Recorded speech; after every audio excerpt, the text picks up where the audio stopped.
সম্মানিত দর্শক, সালাম এবং শুভেচ্ছা।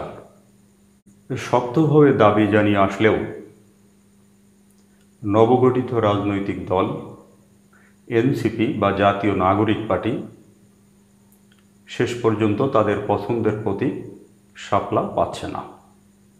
নির্বাচন কমিশন আগামী জাতীয় সংসদ নির্বাচনের জন্য 115টি প্রতীককে চূড়ান্ত করে গতকাল যে গেজেট প্রকাশ করেছে সেখানে শাপলা প্রতীক নেই।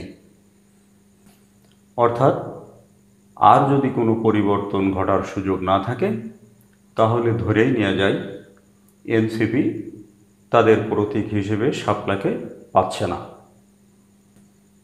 আসন্ন নির্বাচনে তাদেরকে শাপলা প্রতীকের বাইরেই কোনো প্রতীক নিয়ে নির্বাচন করতে হবে।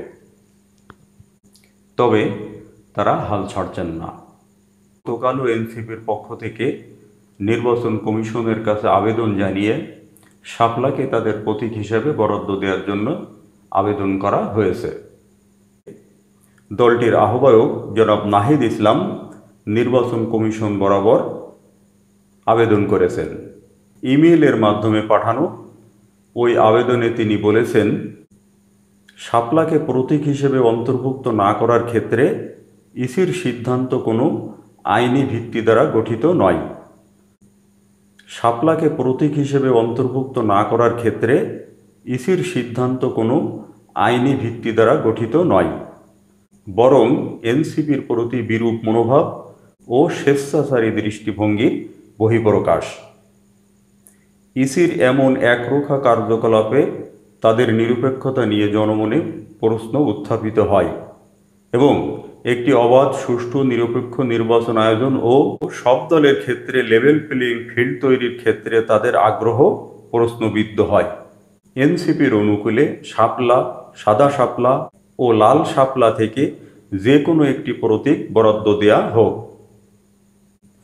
এক্ষেত্রে ইসির নিজের সিদ্ধান্ত নেয়ার ক্ষেত্রে আগের স্বেচ্ছাচারী ও একরেখা মনোভাব পরিত্যাগ করে এমনভাবে সিদ্ধান্ত নেবে যাতে একটি অবাধ, সুষ্ঠু, নিরপেক্ষ নির্বাচন আয়োজন ও সব দলের ক্ষেত্রে লেভেল প্লেয়িং ফিল্ড তৈরির ক্ষেত্রে তাদের আগ্রহ জনমনে প্রশ্নবিদ্ধ না হয়। এখন দেখা যাক নির্বাচন কমিশন এনসিপির সর্বশেষ আবেদনের ব্যাপারে কী সিদ্ধান্ত গ্রহণ করে। অপরদিকে শেষ পর্যন্ত এনসিপি যদি তাদের পছন্দের শাপলা প্রতীক না পায় তাহলে তারা কোন প্রতিক্রিয়া দেখায়। এর আগে ইসি সচিব যখন বলেছিলেন এনসিপির শাপলা প্রতীক পাওয়ার কোনো সুযোগ নেই, তখন ক্ষুব্ধ প্রতিক্রিয়া ব্যক্ত করেছিলেন দলটির শীর্ষস্থানীয় নেতা জনাব সার্জিস আলম। সার্জিস আলম বলেছিলেন, যেহেতু কোনো আইনগত বাধা নেই তাই এনসিপির মার্কা শাপলাই হতে হবে, অন্য কোনো অপশান নাই।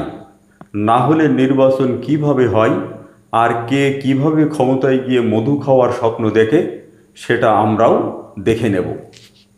স্বাভাবিকভাবেই প্রশ্ন উঠতে পারে, শেষ পর্যন্ত এনসিপি যদি শাপলা প্রতীক নাই পায় তাহলে তারা কোন ধরনের অবস্থানে যান সেটি এখন দেখার বিষয়।